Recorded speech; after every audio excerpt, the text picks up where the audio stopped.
안녕하세요. 체인지클리닉 장조혜 원장입니다. 지방 흡입하면은 상당히 부담스럽게 생각하시는 경우가 많은데요. 특히나 젊은 분들은 부모님들한테 숨기고 싶어 하시고, 배우자가 있으신 분들은 또 배우자한테 또 그 사실을 숨기고 싶어 하십니다. 그래서 이렇게 수술을 숨기고 싶어 하시는 분들을 위한 은밀한 지방 흡입이 있는데요. 팔 지방 흡입에 대해서 말씀드리도록 하겠습니다.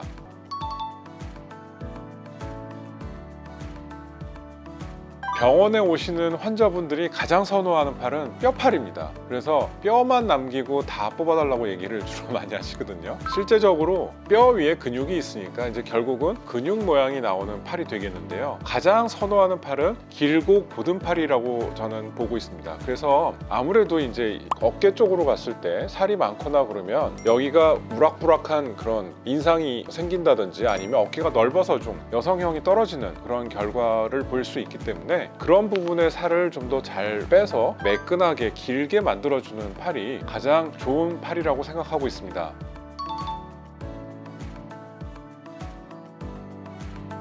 팔 지방 흡입은 사실 그렇게 쉬운 곳은 아닙니다. 얼마 전에 유튜브를 또 봤었는데 다른 원장님이 팔 지방 흡입은 절대로 하지 말라고 말씀을 하시더라고요. 부작용이 많이 생길 수 있으니까. 실제적으로 저희 병원에서는 팔 지방 흡입을 제일 많이 하시고요, 또 만족도도 제일 높은 부위이기도 합니다. 이렇게 그 시술의 결과와 만족도에 있어서 차이가 나는 이유가 뭐냐면요, 팔은 실제적으로 지방이 그렇게 많은 부위가 아닙니다. 팔에는 다른 부위와는 달리 지방층 도 이제 한 층으로 되어 있다고 얘기를 하고 있고요. 또 한 가지는 그 팔은 저희가 원통을 생각을 해봤을 때 팔의 원통은 매우 지름이 작은 원통이 되겠죠. 그래서 우리가 지방 흡입을 할 때 조금이라도 잘못된 부위에 흡입을 하게 되면 그 부위가 함몰이 된다든지 또 어떤 부위가 또 지방을 덜 뽑힌다든지 그런 증상이 생길 수가 있습니다. 그래서 이런 작은 원통이기 때문에 좀 더 조심스럽게 지방 흡입을 해야 된다는 그런 한 가지 요소가 있을 수 있고요.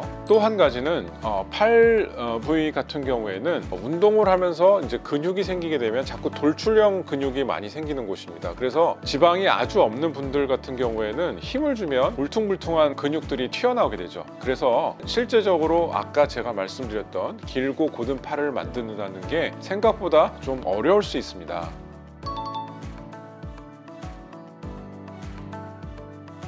다른 것도 그렇지만 특히나 팔 같은 경우에는 해부학을 좀 잘 알고 있어야 되는데요. 길고 곧은 팔을 위해서 가장 많이 뽑는 부위는 주로 삼두박근 이 아래쪽에 있는 늘어진 살을 이제 가장 많이 뽑게 되고요. 그 다음에 이제 꼭 많이 뽑아야 되는 부위는 삼각근 위쪽에 위치하는 지방이 되겠는데요. 근데 다른 병원에서 이제 재수술 받으러 오시는 분들 보면은 삼두박근 밑에 있는 살들은 다 뽑았는데 실제적으로 삼각근 위에 있는 살은 뽑히지 않은 경우들이 있어요. 그래서 이렇게 삼각근 위에 있는 살도 잘 뽑아야 된다는 걸 다시 한번 말씀드리고 싶고요. 그 다음에 생각해 볼 수 있는 거는 이두박근 쪽인데요. 이두박근 쪽에는 사실 지방이 별로 없습니다. 그래서 이쪽은 잘 뽑지 않지만 이두박근과 여기 겨드랑이와 겹쳐 있는 부위, 이런 부위는 또 지방을 좀 잘 뽑아줘야 되는 부위이기도 합니다. 왜냐하면 뒤에는 날씬한데 앞쪽이 지방이 있게 되면 또 앞쪽이 불룩해서 그 전체적으로 팔이 두꺼워 보이는 경우가 생길 수 있거든요. 그래서 이 앞쪽 살도 잘 제거를 해줘야 되는데 이 앞쪽 살도 다른 병원에서 오시는 분들 보면은 제거를 안 하고 오시는 분들이 되게 많더라고요. 그 다음에 또 생각해 볼 수 있는 게 겨드랑이 뒷살이죠. 우리가 흔히 날개살이라고 하는데 이런 부위의 살들도 이제 잘 제거를 해줘야 되고요. 그 다음에 생각해 볼 수 있는 게 부유방입니다. 그래서 부유방은 겨드랑이에서 안쪽으로 해서 몸 쪽으로 가슴 위쪽으로 있는 살이 되겠습니다.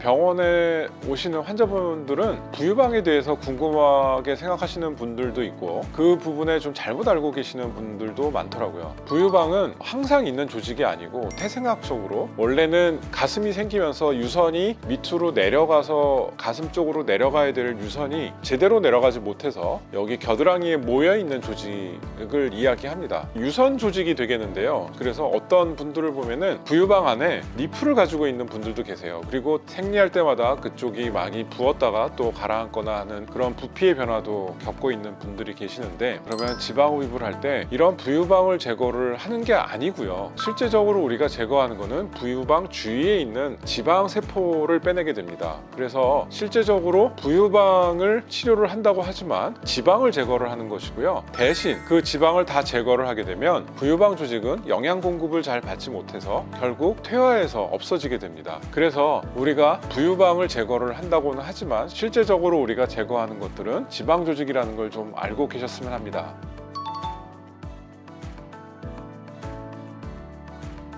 대부분 지방 흡입을 생각하시면은 하고 난 다음에 통증이 엄청 심하다고 생각하시는 경우가 많거든요. 못 움직이거나 또 못 일어나고 일주일 동안 드러누워 계셨다는 등 그런 여러 가지 통증에 대해서 잘못된 상식을 가지고 계신 분들이 많은데, 저는 이거는 참 아쉬운 부분이라고 생각을 합니다. 실제로 저희 병원 같은 경우에는 수술하고 이제 댁에 가실 때도 정말 하나도 안 아프다고 가시는 분들이 대부분이거든요. 수면 마취 때문에 약간 어지러울 수는 있지만 당일날도 사실은 근무하실 정도로 별로 통증이 없습니다. 이렇게 회복이 빠른데 팔 지방 흡입하고 난 다음에 팔이 안 올라간다, 막 그런 얘기들은 기계식 지방 흡입을 하셨거나 경험이 부족한 병원에서 하셨던 것들이 소문이 나서 그런 일들이 생기지 않았을까 하는 생각입니다. 저희가 이제 지방 흡입을 하면은 압박복이라는 옷을 입거든요. 근데 겨울 같은 경우에는 긴 팔을 입기 때문에 실제적으로 압박복이 드러나지가 않습니다. 그래서 댁에 가셔서 부모님 몰래 잘 지내시는 분도 계시고 또 남편분 몰래 잘 지내시는 사모님들도 많습니다.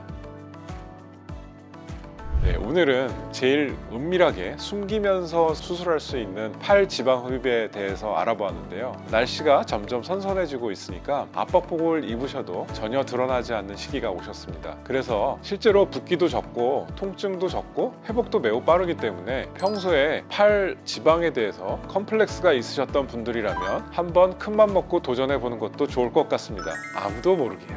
지금까지 체인지 클리닉 장두열 원장이었습니다. 감사합니다.